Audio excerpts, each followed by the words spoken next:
भरतपुर गांव के लोग बहुत खुशहाल किस्म के लोग थे।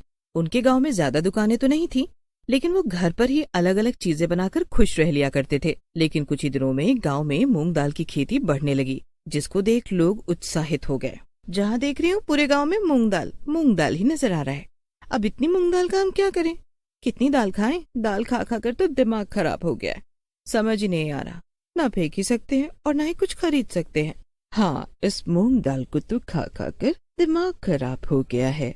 जिसके यहाँ भी जाओ बस मूंग दाल ही बनती है, कहीं कुछ और मिल ही नहीं पा रहा। सब के सब मूंग दाल की खेती से बहुत ज्यादा परेशान हो गए थे। शुरुआत में तो उन्हें बहुत अच्छा लगा था, लेकिन धीरे धीरे सबका मन भरने लगा। आखिर रोज रोज कौन मूंग दाल और दाल चावल खा सकता था। लेकिन एक दिन गांव में रहने वाला भोला अपने घर के बाहर बैठा कुछ बना रहा था। अरे वाह, ये चीज बनाई है मैंने।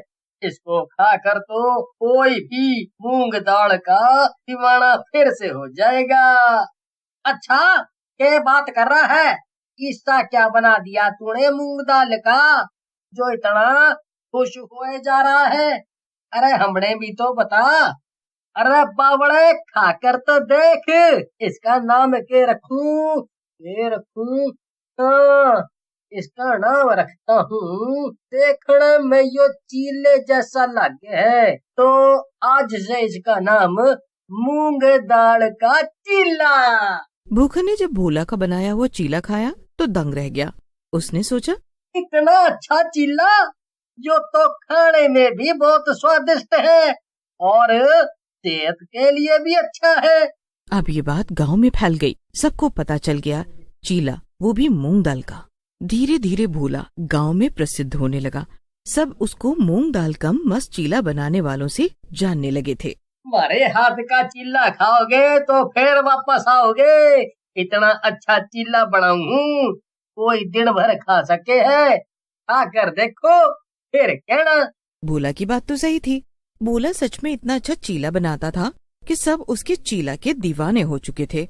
लेकिन उन्हीं के गांव में एक लड़का रहता था जिसका नाम था प्रीतम। प्रीतम को भोला की ये प्रसिद्धि अच्छी नहीं लग रही थी। प्रीतम ने एक दिन देखा कि भोला चीला बनाता कैसे है। उसके अगले ही दिन प्रीतम ने भोला की जान ले ली। भोला मर तो गया, लेकिन उसके दिमाग में प्रीतम की तस्वीर बन गई।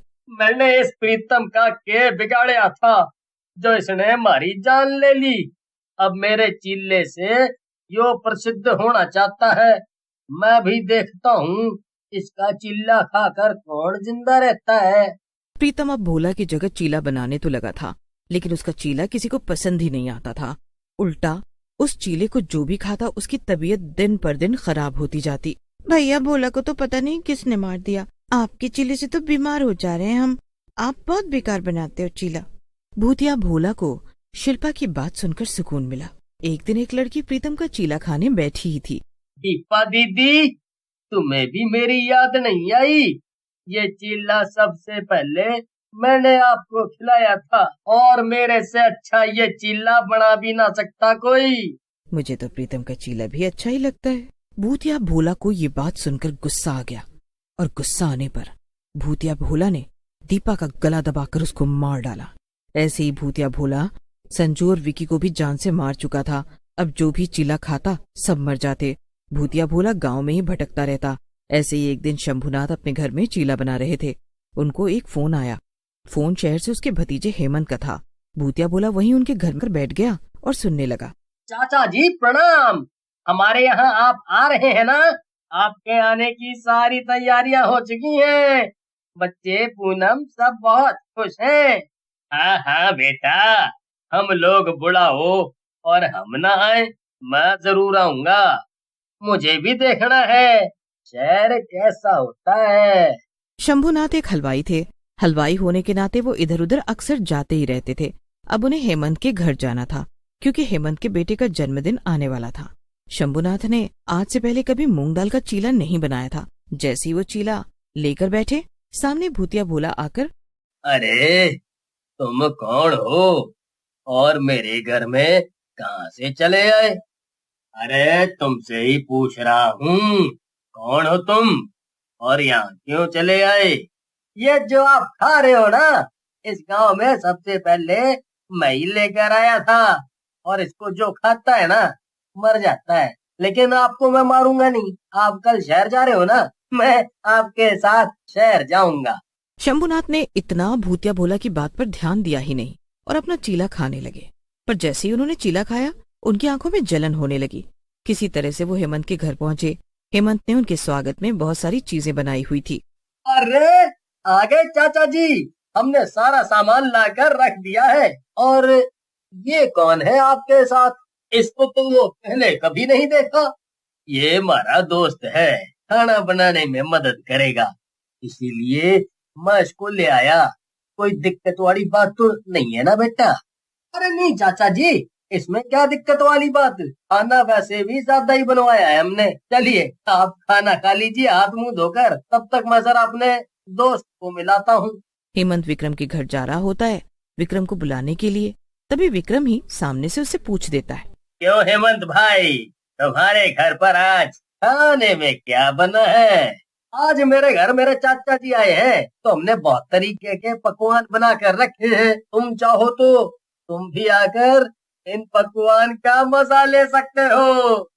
हाँ हाँ क्यों नहीं, वैसे भी खाने को अच्छा मिलता कहाँ है, मैं तुम्हारे घर जरूर आऊंगा। रात होते ही विक्रम हेमंत के घर आ जाता है और वो खाना खाने बैठता है। पर जैसे वो खाना खाने बैठता है, उसको दिखता है कि हेमंत के चाचा जी के साथ एक और आदमी बैठा हुआ है, जो कि बहुत विचित्र दिखने में लग रहा है।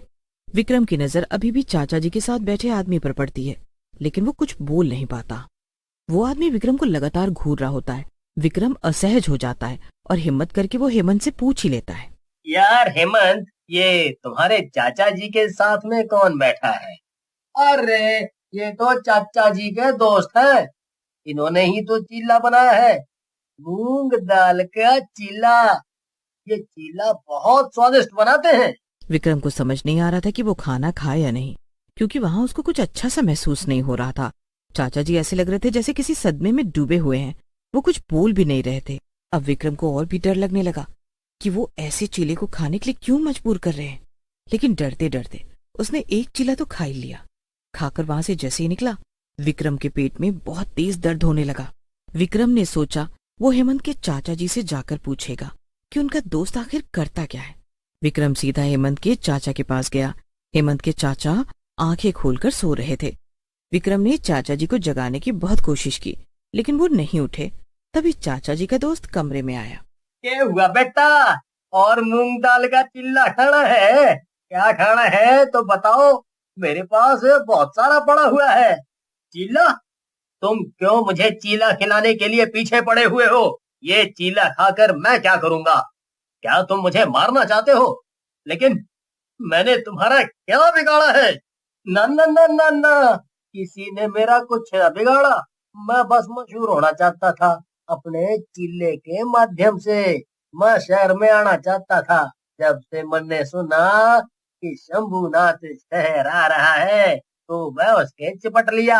हालांकि वो मेरे बस में है और मैं तुम सबको चीला खिला सकता हूँ, लेकिन जिस तरीके का तुमने मेरा चीला खा करके मुंह बनाया ना भाई, मैंने मैंने लग गया तुझे हमारा चीला पसंद नहीं आया। अब तो तुझे ये चीला खाना ही पड़ेगा। ठीक है, मैं तुम्हारा चीला खाऊंगा, लेकिन सिर्फ एक ही शर्त पर खाऊंगा, और वो शर्त है तुम यहाँ से हमेशा के लिए चले जाओ और हेमंत के घर में कोई तबाही नहीं मचाओगे। लेकिन अगर मैं ही नहीं रहूंगा तो मेरा चीला कौन खिलाएगा?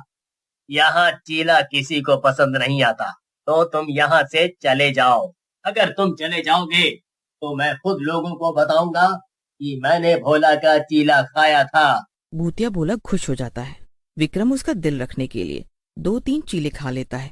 उसके बाद भूतिया भोला शहर छोड़कर चला जाता है, जिसके बाद हेमंत के घर की पार्टी अच्छे से मनाई जाती है और सब लोग खुश रहते हैं। विक्रम सबको सच में बताता है कि भोला अच्छा चीला बनाता था।